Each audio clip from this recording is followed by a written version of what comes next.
നമുക്ക് പെട്ടെന്ന് ഒരു ചുക്ക് കാപ്പി ഉണ്ടാക്കിയിട്ട് വരാവേ. നല്ല സിവിയർ ത്രോട്ട് പെയിനാണ്. സോ നമുക്ക് ഇവിടെ വെള്ളം എടുത്ത് വെച്ചിട്ടുണ്ട്. ഇവിടെ ഒരു ചുവന്നുള്ളിയും പിന്നെ ഒരു പനിനീർക്കൂർക്കയും പിന്നെ തുളസിയുടെ നന്നായി ചതച്ച് വെച്ചിട്ടുണ്ട് കേട്ടോ. ഇതിട്ടിട്ട് വെള്ളം നന്നായി തിളപ്പിക്കാൻ വെക്കാവേ.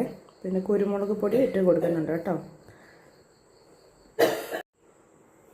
2 സ്പൂണോളം കുരുമുളക് പൊടി ഇട്ട് കൊടുത്തിട്ടുണ്ട്.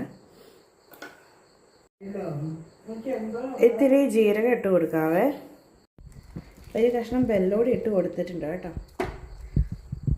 ഇനി ഒന്ന് തിളച്ച് വരട്ടെ. അപ്പോഴത്തേനും കാപ്പിപ്പൊടി ഇടണം.